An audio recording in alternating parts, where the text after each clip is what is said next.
말씀대로 믿고 살고 누리는 올데이 큐티 배명 목사입니다. 오늘 큐티 본문은 예레미야 52장 1절에서 11절 말씀입니다. 오늘 큐티는 악을 행한 결과라는 제목으로 예루살렘 함락에 관한 묵상입니다. 말씀 질문입니다. 왜 시드기야는 두 눈이 뽑히게 될까요? 유다의 마지막 왕 시드기야는 여호야김의 악한 길을 따릅니다. 그래서 그가 통치한 11년 동안은 예루살렘은 회개할 기회를 잃고 하나님의 진노만 점점 쌓아갑니다. 3절입니다. 여호와께서 예루살렘과 유다에게 진노하심이 그들을 자기 앞에서 쫓아내기까지 이르렀더라. 시드기야가 바벨론 왕을 배반하니라. 예루살렘과 유다에 진노하신 하나님은 결국 그들을 자기 앞에서 쫓아내기로 작정하십니다. 악을 행하는 데서 돌이키지 않으면 하나님의 진노하심이 반드시 이릅니다.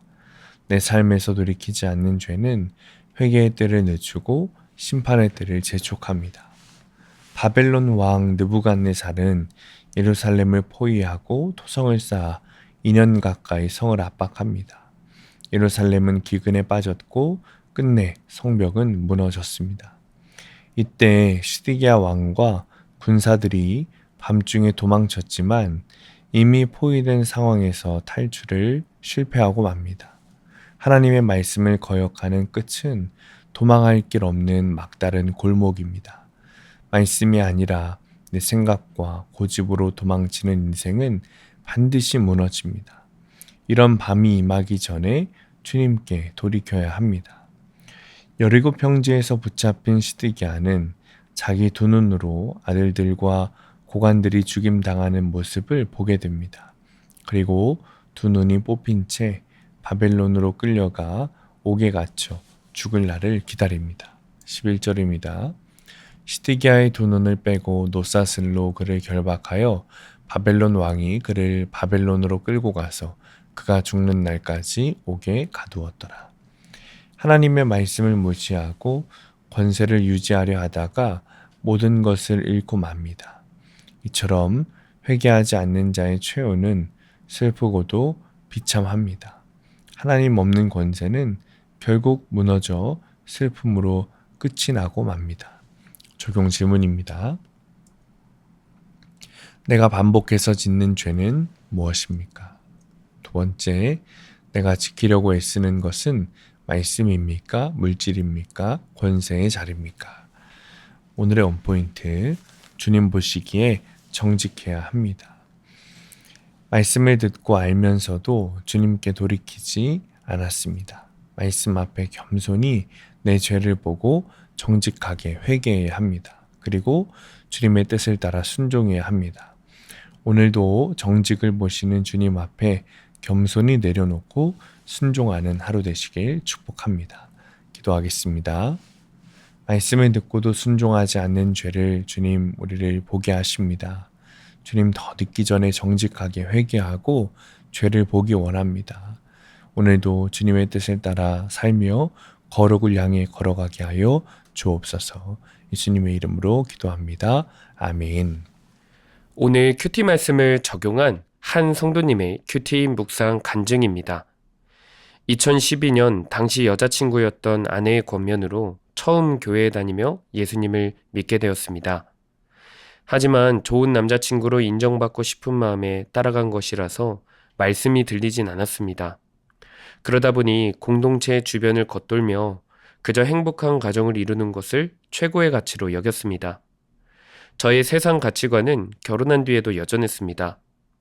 아내와 다툴 때면 제가 참고 있는 것들로 생색을 냈고 말씀을 들어도 안 변하는데 왜 교회를 가야 하냐고 따지며 예배드리러 가지 않겠다고 고집을 부렸습니다. 여호야김의 모든 행위를 본받아 여호와 보시기에 악을 행한 시드기야처럼 저 역시 말씀보다 내 생각을 앞세우며 살았습니다. 그런데 2년 전 첫돌이 갓 지난 조카가 갑자기 하늘나라로 갔습니다. 죄책감과 상실감에 빠진 사촌 동생 부부를 보니 구원에 대한 애통함이 생겼습니다. 이후 저는 말씀을 흘려듣지 않고 하루하루 큐티하며 사촌동생 부부가 예수님을 만나게 해달라고 기도했습니다. 직접 찾아가 만나기도 하고 SNS로 저의 큐티 나눔을 보내기도 하며 교회에 한 번만 와달라고 부탁했습니다. 그러나 사촌동생 부부는 꿈쩍도 하지 않았습니다. 이후 저는 교회에서 양육훈련을 받으며 그동안 여호와 보시기에 악을 행한 저 때문에 어린 조카가 수고한 것을 알게 되었습니다.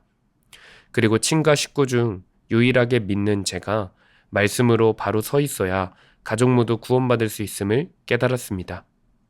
내 가족만 잘 살면 된다는 이기적인 생각을 버리고 믿지 않는 가족들에게 예수님을 전해야 한다는 사명이 생긴 것입니다. 말씀 없이 살다가 결박당해 사로잡혀갈 인생을 구속사의 사건으로 깨우쳐 주시고 공동체에 메어가게 하신 주님의 은혜에 감사드립니다. 적용하기. 사촌동생 부부에게 SNS로 큐티 나눔을 보내고 교회에 오길 권하겠습니다. 어머니에게 토요일마다 전화해서 주일날 함께 교회 가요 라고 말씀드리겠습니다. 오늘도 말씀대로 믿고 살고 누리는 성도님들 되시기를 축복합니다. 큐티와 신앙생활에 도움을 받기 원하시는 분은 네이버에서 수암감리교회를 검색하시거나 유튜브에서 수암감리교회를 검색하시면 도움받을 수 있습니다. 자세한 문의사항은 지역번호 031-482-8047번으로 문의하시기 바랍니다.